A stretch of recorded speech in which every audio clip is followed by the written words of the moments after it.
Hello friends, एक बार फिर से वेलकम बैक करता हूं वाम फार्मेसी के ऑनलाइन लर्निंग प्लेटफॉर्म पे। सो फ्रेंड्स, कैसे हैं आप सभी लोग? उम्मीद करता हूं आप लोग स्वस्थ होंगे, मस्त होंगे, पढ़ाई वढ़ाई भी बढ़िया से चल रही होगी। सो फ्रेंड्स, आज हम पार्ट 2 लेके आए हैं D pharma second year RGPV, जो स्पेशल क्लास चल रही थी फार्माकोलॉजी की, प्रीवियस ईयर क्वेश्चंस का। ठीक है, प्रीवियस ईयर क्वेश्चंस का जो स्पेशल क्लास चल रहा था, पार्ट 1 हम लोग पढ़ लिए थे। पार्ट 1 में जिसमें हम लोग सेक्शन ए को पढ़े थे। ठीक है, सेक्शन ए में हम लोग 20 क्वेश्चंस को पढ़े थे, multiple choice questions, MCQ type questions, one word type questions, ठीक है, fill in the blanks type questions. तो ऐसे क्वेश्चंस हम लोग 20 क्वेश्चंस कवर कर चुके थे। आज के लेक्चर में हम सेक्शन बी को देखने वाले हैं, यानी पार्ट 2 को देखने वाले हैं, जिनमें हम 10 क्वेश्चंस रहता है। हर एक क्वेश्चन आपका 3 नंबर का रहता है। ठीक है, सेक्शन बी आज के लेक्चर में हम देखने वाले हैं। हर एक क्वेश्चन आपका 3 नंबर का रहता है और 10 क्वेश्चन रहेगा, आपको 30 मार्क्स दिलाएगा। ठीक है, अगर आप 10 क्वेश्चन सही करते हैं तो आपको 30 मार्क्स दिलाएगा। ये शॉर्ट टाइप क्वेश्चन है। ठीक है, शॉर्ट टाइप क्वेश्चन है, आपके 1 पेज 1.5 पेज, ठीक है, मैक्सिमम 2 पेज। ठीक है, मैक्सिमम 2 पेज में आप लिख सकते हैं। सबसे पहला नंबर क्वेश्चन क्या बोल रहा है यार? Explain the symptoms and management of COPD. क्या होता है सीओपीडी? किसी को पता है? किसी को पता है सीओपीडी क्या होता है? Chronic obstructive pulmonary disease. Chronic obstructive pulmonary disease, ये एक प्रकार का रेस्पिरेटरी डिजीज है। ठीक है, फेफड़ा होता है ना, फेफड़ा, ठीक है, हाँ, फेफड़े वाला वो रोग है। जैसे कि अस्थमा वगैरह हो जाता है, सांस लेने में डिफिकल्टी होता है, प्रॉब्लम्स होता है, तो वही वाला ये रोग है। क्या बोल रहा है? COPD is a chronic lungs disease characterised by persistent air flow obstructions. ये क्या बोल रहा है भाई? जो सीओपीडी होता है, क्रोनिक ऑब्स्ट्रक्टिव पल्मोनरी डिजीज होता है, ये क्रोनिक लंग्स डिजीज होता है। मतलब बहुत पुराने समय से अगर जो चलता आ रहा है उसको बोलते हैं क्रोनिक डिजीज। बहुत लंबे समय तक जो डिजीज चलता आ रहा है। किसी को बीपी का डिजीज है, ठीक है, बीपी का रोग है, काफी लंबे समय तक बीपी का रोग है, तो उसको क्रोनिक बोलेंगे, क्रोनिक बीपी डिजीज। ठीक है, हाँ, तो उसको बोलते हैं क्रोनिक। क्रोनिक को क्या बोलते हैं? जो लंबे समय तक चलता आ रहा है उसको बोलते हैं क्रोनिक। ठीक है, COPD is a chronic lungs disease characterised by persistent air flow obstructions. यानी हमारे जो फेफड़े में क्या होता है, जो एयर फ्लो होता है उसकी रुकावट हो जाती है, ऑब्स्ट्रक्शंस हो जाता है, मतलब हवा पास नहीं हो पाता है। सिंपल से आप इतना समझो, जो ऑक्सीजन होता है, ठीक है, जो ऑक्सीजन होता है वो पास नहीं हो पाता है, जिसके कारण क्या होता है? सांस लेने में बहुत ज्यादा डिफिकल्टी होती है, मेकिंग ब्रीदिंग डिफिकल्ट। जो हमारा सांस श्वसन है, श्वसन प्रक्रिया होता है ना, ब्रीदिंग सिस्टम जो होता है, उसमें काफी ज्यादा डिफिकल्ट होता है, पेशेंट सांस नहीं ले पाता है। ठीक है, इतना समझ में आ गया? COPD is a chronic lung disease characterized by persistent airflow obstructions making breathing difficult। जो ब्रीदिंग होती है वो काफी ज्यादा डिफिकल्ट हो जाती है। रीजन देख लेते हैं, क्या रीजन होता है इन सीओपीडी? जो सीओपीडी होता है, the Airways become inflamed and narrowed. क्या होता है? जो एयरवेज होता है, एयरवेज क्या समझते हैं आप लोग? क्या ना समझते हैं क्या होता है? जो श्वसन नली होती है, एयरवेज का मतलब क्या होता है? जो श्वसन नली होती है वो क्या होता है? वो भैया इन्फ्लेम्ड हो जाता है, मतलब सूजन आ जाता है, या फिर नैरो हो जाता है, या फिर नैरो हो जाता है। ठीक है, मरोड़ हो जाता है, जो मरोड़ नहीं हो जाता है, हाँ, इन्फ्लेम्ड मतलब सूजन हो जाती है या फिर मरोड़ आ जाता है। And their air sacs alveoli loss their elasticity. जो उसका इलास्टिसिटी होता है वो लॉस हो जाता है। जो एलोवेली का जो इलास्टिसिटी होता है वो लॉस हो जाता है। यहाँ पे देखिए, loss of elasticity trap there in the lungs. जो लंग्स का इलास्टिसिटी होता है, जो मतलब तनता है, जो तनता है थोड़ा, जब आप श्वसन लेते हैं, सांस लेते हैं, तो वो क्या होता है? वो फैलता है, इलास्ट होता है। ठीक है, इलास्टिसिटी उसमें पैदा होता है, तो वो क्या होता है? वो लॉस हो जाता है। As a result air can not move in and out. जो होता है क्या, एयर जो होता है वो मूव नहीं कर पाता, बाहर नहीं निकल पाता और अंदर नहीं आ पाता ऑफ द लंग्स प्रॉपरली। और प्रॉपरली में जो क्या होता है, प्रॉपरली तरीके से लंग्स में जो एयर होता है वो बाहर नहीं निकल पाता और अंदर नहीं आ पाता। तो इस कारण क्या होता है? इस कारण जो ब्रीदिंग होता है वो काफी ज्यादा डिफिकल्ट होता है। ठीक है, सांस लेने में काफी ज्यादा डिफिकल्ट होता है।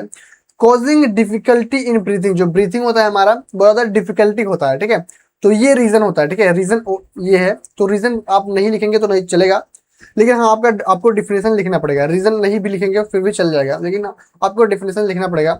यहाँ पे देखिए इमेज भी लगा है, यहाँ पे देखिए एलोवेलियो है, ऑक्सीजन ट्रांसफर अकर्स हियर, यहाँ से ऑक्सीजन ट्रांसफर होता है। फिर यहाँ पे डैमेज हो जाता है, यहाँ पे देखो डैमेज है। ठीक है, रिड्यूस गैस एक्शन यहाँ पे डैमेज हो जाता है।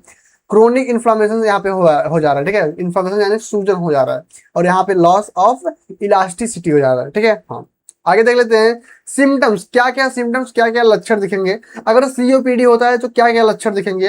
तो सबसे पहले शॉर्टनेस ऑफ ब्रीथ, जो ब्रीथ होता है, ब्रीथ का टाइमिंग होता है उसका शॉर्ट हो जाएगा, यानी कम हो जाएगा, ठीक है। हाँ, जिसको डायस्निया बोलते हैं, क्या बोलते हैं, जिसको डायस्निया बोलते हैं।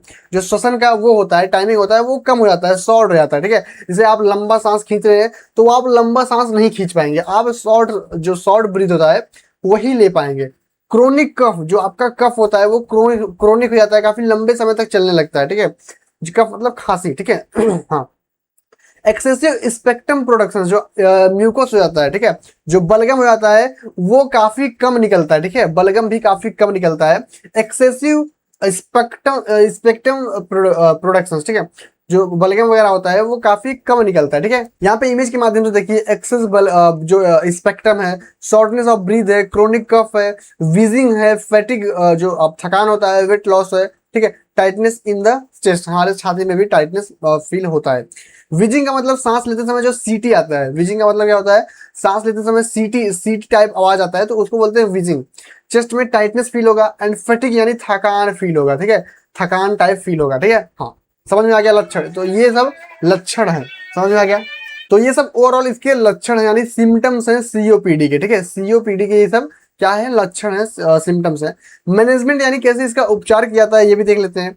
तो सबसे पहले स्टॉप स्मोकिंग, स्मोकिंग अगर कोई कर रहा है, ज्यादा कर रहा है तो उसको कम करना होगा, या फिर बंद कर देना होगा, कम नहीं बंद कर देना है, ठीक है। हाँ, यूज ब्रोंकोडाइलेटर्स, ब्रोंकोडाइलेटर्स जैसे ड्रग्स यूज करना है, जैसे सेल्बुटामॉल, इप्राट्रोपियम, ठीक है, इप्राट्रोपियम एंड सेल्बुटामॉल, ऐसे ड्रग्स का यूज करना है जो कि ब्रोंक्यूल्स को डायलेट कराते हैं, जो श्वसन नली होती है उसको फैला देते हैं, ठीक है, उसमें स्पाज्म आ जाता है, तो वो क्या होता है, कम जो सिकुड़ जाता है तो उसको फैला देता है, ठीक है। फैलाने का काम कौन करता है, ब्रोंकोडाइलेटर्स, समझ में आ गया। हाँ, use corticosteroid when required, corticosteroid भी यूज किया जाता है। Oxygen therapy in severe case, अगर बहुत ज्यादा सीवियर केस है, ठीक है, काफी ज्यादा गंभीर केस है, तो उसमें ऑक्सीजन थेरेपी भी दिलाया जाता है डॉक्टर की तरफ से, ठीक है। रेगुलर एक्सरसाइज भी करने को कहा जाता है पेशेंट को। तो ये कुछ मैनेजमेंट है, ये कुछ उपचार है जो कि बहुत ज्यादा मोस्ट इंपॉर्टेंट है, इसको याद करना होगा, ठीक है, आपको इसको याद करना होगा, तभी आपका काम हो पाएगा, ठीक है। तो ये सब मोस्ट इंपॉर्टेंट है। आगे देखते हैं क्वेश्चन नंबर 2, तो क्या बोल रहा है भैया, define and classify anti diarrhoeal drugs with example. Anti diarrhoeal drugs क्या होता है, इसको क्लासीफाई करना है एंड डिफाइन करना है। तो सबसे पहले यहाँ पे देखिए, anti diarrhoeal drugs are medicine used to prevent और रिड्यूस डायरिया। भैया जो डायरिया को प्रिवेंट करता है, बचाव करता है, फिर डायरिया को कम करता है, रिड्यूस करवाता है by decreasing bowel movement and fluid loss. ये बाउल मूवमेंट का क्या करता है, ये डिक्रीज घटा देता है। बाउल मूवमेंट मतलब समझते हैं, आंतों की गति और शरीर से तरल पदार्थ की हानि को कम करता है। जो आंतों की गति होती है, बाउल मूवमेंट होता है पेट में, उसको क्या करता है, ये डिक्रीज करवाता है, कम करवा देता है, और फ्लूइड का भी लॉस करवाता है, ठीक है, तरल पदार्थ का हानि को, तरल पदार्थ की हानि को कम करवाता है, जिसको हम डायरिया बोलते हैं। डायरिया का ये डेफिनेशन है, डायरिया जब होगा तो आपकी बॉडी में फ्लूइड की कमी हो जाएगी, ठीक है, पानी की, तरल की कमी हो जाएगी।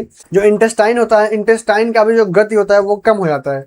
तो अगर आपके पेट में ऐसा हो रहा है तो समझ लीजिए आपको डायरिया हुआ है, ठीक है। हाँ, आगे देखते हैं, इसका क्लासिफिकेशन देखते हैं। सबसे पहला ड्रग्स क्या है, एड्सॉर्बेंट। सेकंड क्या है, एंटी मोटिलिटी ड्रग्स। थर्ड क्या है, anti microbial drugs. And fourth क्या है, प्रोबियोटिक्स। एंड फिफ्थ क्या है, ओरल रिहाइड्रेशन थेरेपी, जिसको ORT बोलते हैं, ठीक है, ORT बोलते हैं। सबसे पहले एड्सॉर्बेंट में कौन कौन से ड्रग्स हैं। सबसे पहला जो ड्रग्स है भैया, सबसे पहला जो ड्रग्स है वो केओलिन है। एक्टिवेटेड चारकोल, ये चारकोल को एक्टिवेटेड करता है। ये दवाएं विषैले पदार्थों और तरल को अवशोषित करके दस्त को कम करने में मदद करती हैं।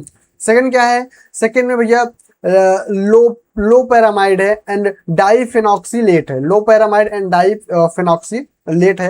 ये दवाएं आंतों की गति को कम करते हैं, दस्त को नियंत्रित करती हैं। एंड एंटी माइक्रोबियल ड्रग में क्या है, मेट्रोनिडाजोल एंड सिप्रोफ्लॉक्सासिन है। ये इन्फेक्शंस जो दस्त होता है उसका इन्फेक्शंस होता है, संक्रमण कारण होने वाले दस्त के उपचार में उपयोग होते हैं। जो इन्फेक्शंस के कारण होता है दस्त, उसके उपचार में ये ट्रीट करता है। एंड प्रोबियोटिक्स में क्या है, लैक्टोबैसिलस एंड सैक्रोमाइसिस एंड बाउलेरिडी, ठीक है। ये कुछ ड्रग्स हैं, ये क्या करती हैं, ये आंतों में लाभकारी जीवाणुओं की संख्या बढ़ाकर दस्त को कम करती है। जो लाभकारी जीवाणु होते हैं उनकी संख्या को बढ़ाकर, ठीक है, दस्त को कम करने में मदद करती हैं। एंड फिफ्थ पॉइंट क्या है भैया, ORS ओरल रिहाइड्रेशन सॉल्यूशंस दस्त के दौरान शरीर में पानी और इलेक्ट्रोलाइट्स की कमी को पूरा करता है, जिसको हम लोग क्या बोलते हैं, हम लोग ORS पाउडर बोलते हैं, ठीक है। हम लोग बोलते हैं नहीं कि ORS पाउडर पी लो भैया दस्त अगर हो रहा है, ठीक है। तो ये ओवरऑल पूरा इसका क्लासिफिकेशन है जो कि मोस्ट इंपोर्टेंट है, हम लोग इमेज के माध्यम से दिए हैं ताकि आप लोग अच्छे से याद कर लीजिए, ठीक है, अच्छे से कैप्चर कर लीजिए इमेज के माध्यम से, ठीक है। क्वेश्चन नंबर 3 क्या बोल रहा है, discuss the mechanism of action and therapeutic uses of penicillin. Penicillin का क्या करना है, मैकेनिज्म ऑफ एक्शन यहाँ पे पढ़ना है हमें, और थेराप्यूटिक यूजेस भी पढ़ना है, ठीक है। तो पेनिसिलिन एक बी लैक्टम एंटीबायोटिक है, क्या है, बी लैक्टम एंटीबायोटिक है। देख लेते हैं कौन सा एंटीबायोटिक है, कैसे ये अपना वर्क करता है। तो penicillin inhibit bacterial cell wall synthesis, ये क्या करता है, जो बैक्टीरियल सेल पे हमारे सिंथेसिस बनती है, ठीक है, जो सिंथेसिस होती है, जो सेल्स बैक्टीरियल जो सिंथेसिस होती है उसको ये इनहिबिट करता है, खत्म करता है। जो हमारे सेल्स पे, हमारे सेल्स के वॉल पे जो बैक्टीरियल सिंथेसिस करती है उसको ये इनहिबिट करता है by blocking the formation of peptidoglycan. ये क्या करता है, पेप्टिडोक्लिकेन को क्या करता है, ब्लॉक करता है। और this weakens the bacterial cell wall and cause bacterial death, जिससे क्या होता है, बैक्टीरियल के सेल जो होते हैं डेथ हो जाते हैं, वो खत्म हो जाते हैं, और ऐसे में भी अपना एक्शन शो करता है। यहाँ हिंदी में देखते हैं, पेनिसिलिन बैक्टीरिया की कोशिका भित्ति के निर्माण को रोकती है, या पेप्टिडोग्लिकेन के निर्माण को अवरुद्ध करती है, जिससे कोशिका भित्ति कमजोर हो जाती है और बैक्टीरिया नष्ट हो जाती है। तो ये अपना एक्शन कुछ इस तरीके से शो करती है, इसका मैकेनिज्म ऑफ एक्शन है, ठीक है। हाँ, थोड़ा थेराप्यूटिक एक्शन भी देख लेते हैं कि पेनिसिलिन का क्या थेराप्यूटिक एक्शन होता है ह्यूमन बॉडी में। तो ये भैया क्या करती है, treatment of streptococcal infection. Streptococcal infection जैसे स्ट्रेप्टोनोज हो जाता है, स्ट्रेप्टोनोज इन्फेक्शन हो जाता है, ठीक है।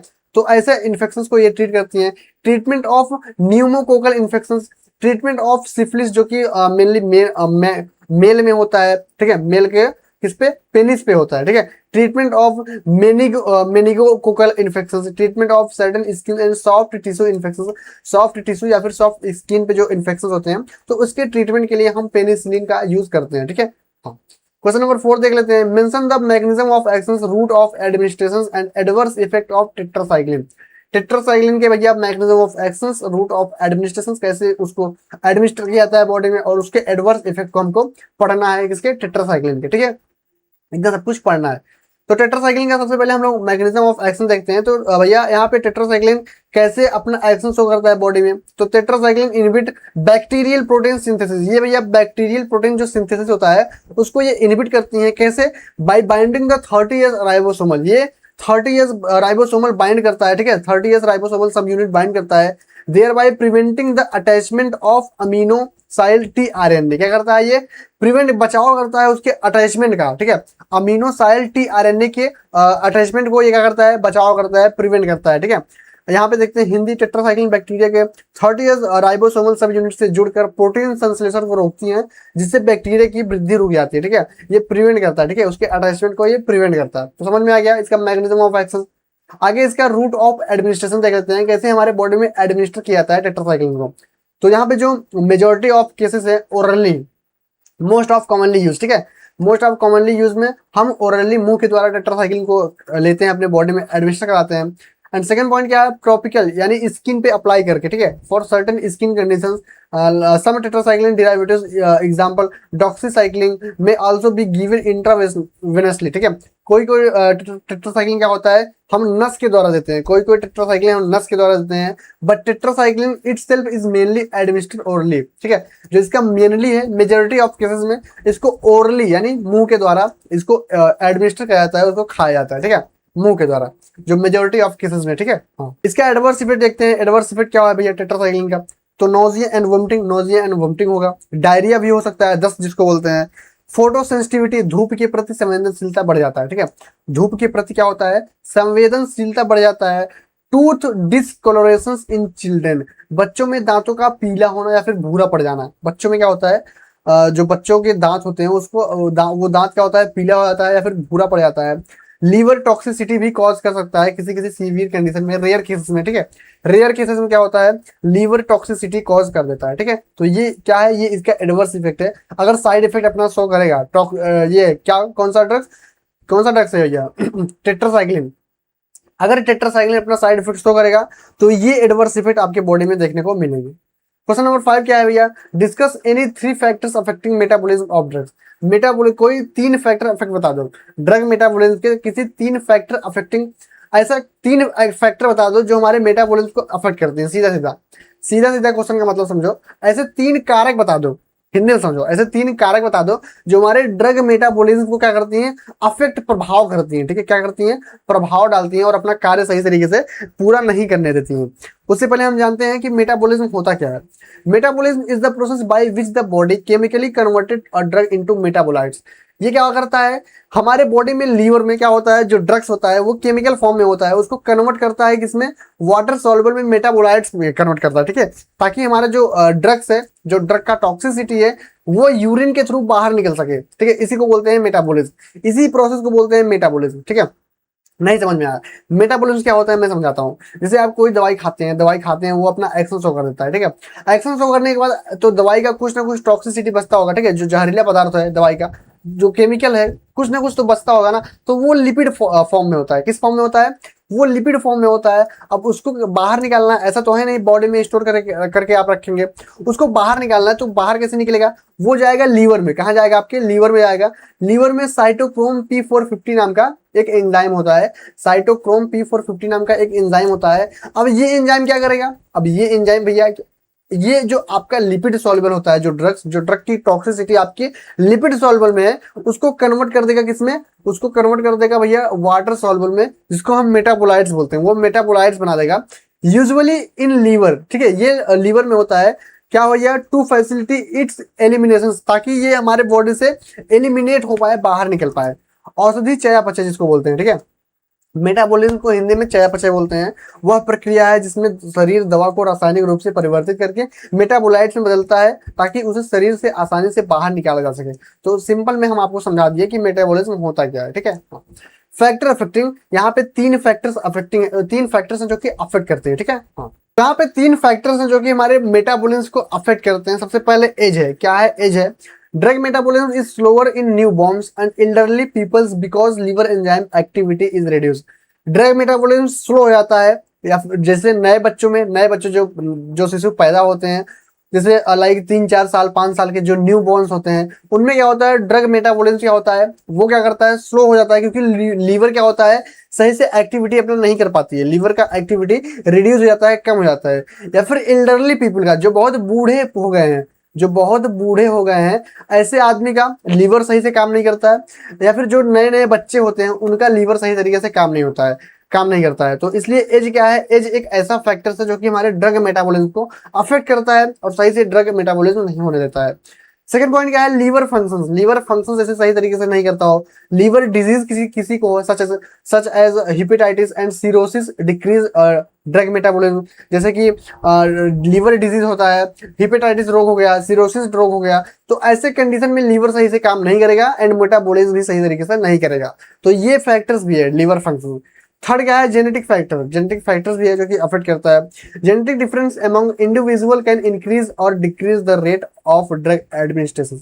जेनेटिक डिफरेंस भी क्या करता है, व्यक्तियों में अनुवांशिक विभिन्नताओं के कारण दवाओं के चयापचय की दर क्या होता है, दर बढ़ सकती है या फिर दर घट भी सकती है। तो ये 3 मेजर क्या है, फैक्टर्स हैं जो कि ड्रग मेटाबॉलिज्म को अफेक्ट करते हैं। समझ में आ गया।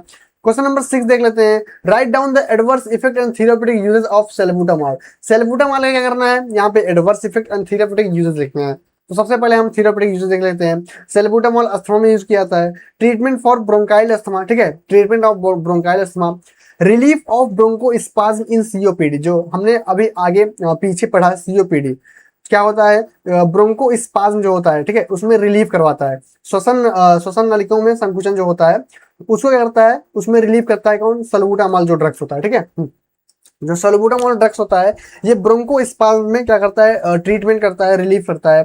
Third point, prevention of exercise induced asthma. Asthma जैसे केसेस में क्या होता है, प्रिवेंट करता है, बचाव करता है व्यायाम से होने वाले अस्थमा, जो एक्सरसाइज से अस्थमा होते हैं।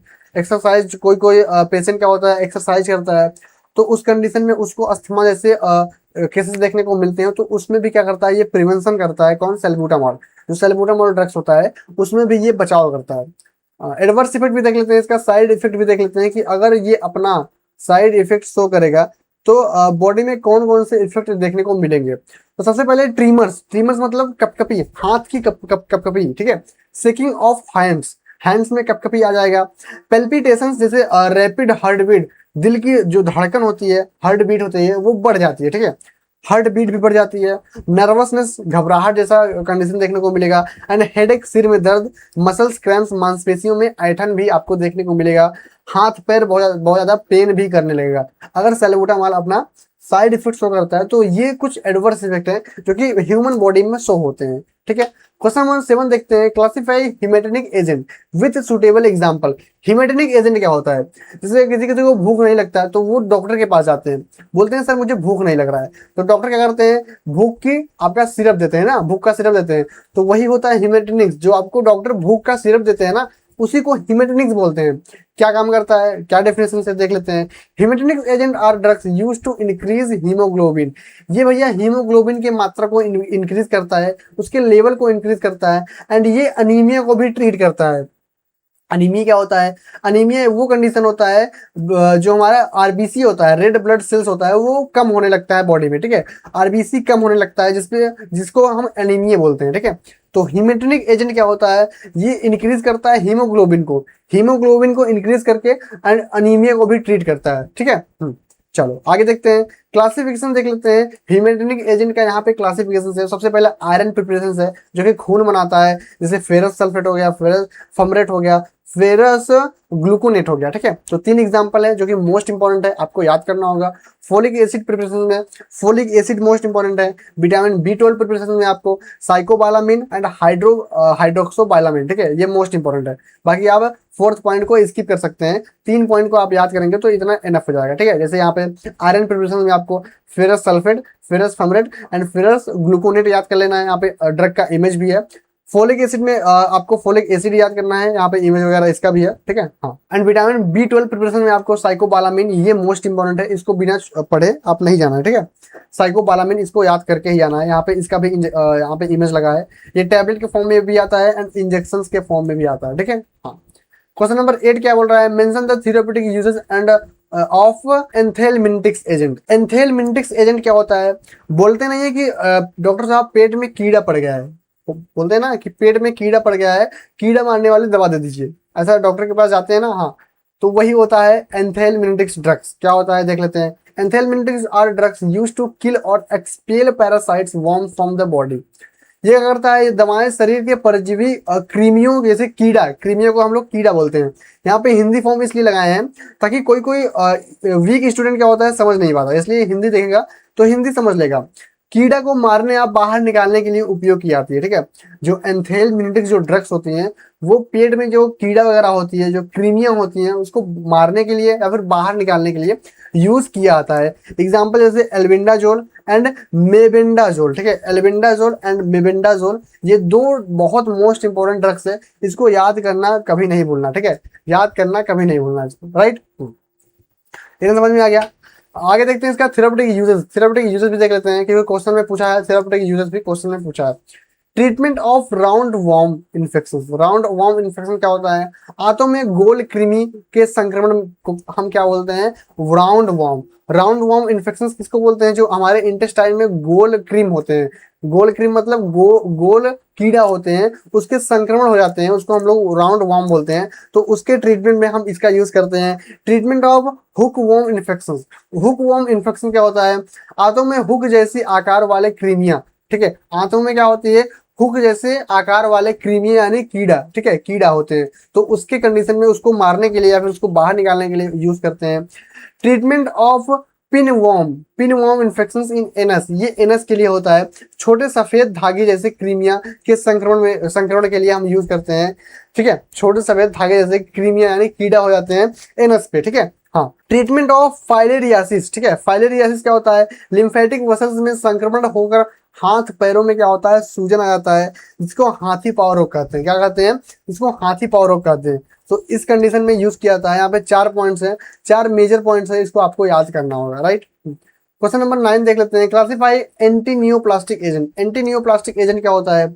Anti neoplastic agent are drugs used to prevent, inhibit और destroy the growth of cancer cell, ये कैंसर सेल को क्या करता है, डिस्ट्रॉय करता है, पूरी तरीके से तोड़ देता है। अगर बॉडी में कैंसर सेल ग्रोथ कर रहा है तो इसको पूरी तरीके से नष्ट कर देता है। कौन? Anti neoplastic agent. Anti neoplastic agent का काम ही यही होता है कि अगर बॉडी में कैंसर सेल्स अपनी ग्रोथ को बढ़ा रहा है तो उसको सबसे पहले खत्म करेगा, या फिर बचाएगा, या फिर डिस्ट्रॉय खत्म करके फेंक देगा बाहर, हट भैया तो हट जा, ठीक है। हाँ, तो वही काम होता है एंटी न्यूप्लास्टिक का। एंटी न्यूप्लास्टिक एजेंट का काम यही होता है कि अगर कैंसर सेल्स ग्रोथ कर रहे हैं बॉडी में किसी भी पार्ट में, तो वो क्या करता है, वो डिस्ट्रॉय करता है, खत्म कर देता है, ठीक है। हाँ, आगे इसका क्लासिफिकेशन देख लेते हैं जो कि मोस्ट इंपॉर्टेंट है। यहाँ पे 4 पॉइंट्स है। एल्कलाइटिंग एजेंट है, सेकंड क्या है, एंटी मेटाबोलाइट्स है, एंड थर्ड क्या है, एंटी ट्यूमर एंटीबायोटिक्स है, फोर्थ क्या है, प्लांट अल्कलाइट्स है। तो इसमें एग्जांपल देख लेते हैं। जैसे अल्कलाइटिंग एजेंट में साइक्लोफॉस्फोमाइड, ठीक है, साइक्लोफॉस्फोमाइड, क्लोराम्बुसिल, ठीक है, क्लोराम्बुसिल, ये 2 ड्रग्स हैं जो कि याद करने होंगे। एंटी मेटाबोलाइट्स में आपको मेथोक्स्ट्रेक्स एंड फ्लूरोसिल, ठीक है, मेथोक्स्ट्रेक एंड फ्लूरोयूरासिल, ये ड्रग्स हैं जो कि मोस्ट इंपॉर्टेंट है, ये भी आपको याद करने होंगे, राइट। हाँ, बिना याद किए एग्जाम में नहीं जाना है, इसको याद करके ही जाना है। एंटी ट्यूमर एंटीबायोटिक्स में आपको डॉक्सोरुबिसिन, ठीक है, डॉक्सोरुबिसिन एंड ब्लियोमाइसिन, डॉक्सोरुबिसिन एंड ब्लियोमाइसिन, ये भी 2 ड्रग्स आपको याद करने हैं। एंड प्लांट अल्कलाइड्स में आपको विंक्रिस्टिन एंड विमब्लास्टिन, ठीक है, विंक्रिस्टिन एंड विमब्लास्टिन, ये 2 ड्रग्स हैं। ड्रग्स का नाम थोड़ा आपको देखने में हार्ड लग रहा होगा, लेकिन हाँ, आपको 2-3 बार आप पढ़ेंगे, याद करेंगे तो हो जाएगा। लेकिन हाँ, याद करके ही जाना है, क्योंकि क्लासिफिकेशन से आपको नंबर मिलते हैं, तो क्लासिफिकेशन छाप के आना है। समझ में आ गया? हाँ, क्वेश्चन नंबर 10 देख लेते हैं। Describe adrenergic drug with suitable example. Adrenergic drug बता दो किसी सुटेबल एग्जांपल के साथ, विथ सुटेबल एग्जांपल के साथ। तो एड्रेनर्जिक मोस्ट इंपॉर्टेंट है, ये आता ही आता है आपके एग्जाम में, ठीक है, तो इसको भी आपको बिना छोड़े नहीं जाना है। देख लेते हैं एड्रेनर्जिक ड्रग क्या होता है। Adrenergic drug are drugs that stimulate adrenergic receptor. ये क्या करता है, एड्रेनर्जिक रिसेप्टर को स्टिमुलेट करता है, उत्तेजित कर देता है। क्या कर देता है? उत्तेजित, ठीक है, उत्तेजित कर देता है। And produce effect similar to adrenaline, ये एड्रेनलिन के ऐसे अपना इफेक्ट शो करता है, ठीक है, एड्रेनलिन के ऐसा अपना इफेक्ट शो करता है। इफिनिफ्रिन जिसको बोलते हैं, इफिनिफ्रिन ड्रग का नाम है, ठीक है, इफिनिफ्रिन ड्रग का नाम है, यही आप खाएंगे तो एड्रेनलिन के ऐसा इफेक्ट शो करेगा। एंड नॉर एड्रेनलिन जिसको नॉर इफिनिफ्रिन बोलते हैं, ठीक है। तो एड्रेनर्जिक क्या होता है, एड्रेनर्जिक ड्रग वो ड्रग होता है जो हमारे एड्रेनर्जिक रिसेप्टर को स्टिमुलेट करता है, ठीक है, स्टिमुलेट करके क्या करता है, and produce effect similar to adrenaline, ये एड्रेनलिन के ऐसा इफेक्ट शो करता है, ठीक है, एड्रेनलिन के ऐसा इफेक्ट शो करता है। अब यहाँ पे थोड़ा इसके एग्जांपल देखते हैं, जैसे कि एड्रेनलिन हो गया, नॉर एड्रेनलिन हो गया, डोपामाइन हो गया, डोबुटामाइन हो गया, एंड सॉल्बुटामॉल हो गया, ये कुछ ड्रग्स हैं, कुछ एग्जांपल है। अब देखते हैं कैसा इफेक्ट शो करेगा हमारे बॉडी में अगर आप एड्रेनर्जिक ड्रग खाते हैं, तो कैसा इफेक्ट शो करेगा। तो इंक्रीज हार्ट रेट को बढ़ा देगा, ठीक है, हार्ट रेट को बढ़ा देगा। इंक्रीज ब्लड प्रेशर को भी बढ़ा देगा, ठीक है, हाँ, ब्लड प्रेशर को भी बढ़ा देता है। डायलेट ब्रोंकाइल, जो कि ब्रोंको डायलेशन बोलते हैं, जो श्वसन नली होती है उसको डायलेट करता है, फैला देता है, ठीक है, सिकुड़ा हुआ श्वसन नली उसको फैला देता है, तो उसको क्या बोलते हैं, ब्रोंको डायलेशन, डायलेट कर देता है, ब्रोंकाई को डायलेट करता है। तो ये 3 मेजर क्या है, इफेक्ट है, जो कि एड्रेनर्जिक ड्रग क्या करता है, अपना एक्शन शो करता है बॉडी में, तो इतना एक्शन करता है। समझ में आ गया? चलिए, तो भैया आज के लिए इतना ही। हम लोग आज 10 क्वेश्चंस को पढ़े, ठीक है, शॉर्ट टाइप पे हम लोग आज 10 क्वेश्चंस को पढ़े जो कि मोस्ट इंपॉर्टेंट है। आज के लेक्चर में पार्ट बी एंड होता है, ठीक है, पार्ट बी आज के लेक्चर में एंड होता है। चलिए, तो अब मिलते हैं पार्ट सी के लेक्चर में, जो कि वहां पे 7 क्वेश्चंस होता है, आपको करने होते हैं 6 क्वेश्चन, ठीक है, तो उस क्वेश्चंस को भी हम लोग देखेंगे। तब तक के लिए आप स्वस्थ रहिए, मस्त रहिए, ऐसे ही हमसे कनेक्ट रहिए, जुड़े रहिए। मिलते हैं नेक्स्ट वीडियो में नए टॉपिक या फिर नए इन्फॉर्मेशन वीडियो के साथ। तब तक के लिए स्वस्थ रहिए, मस्त रहिए। चलिए, tata, bye bye, take care.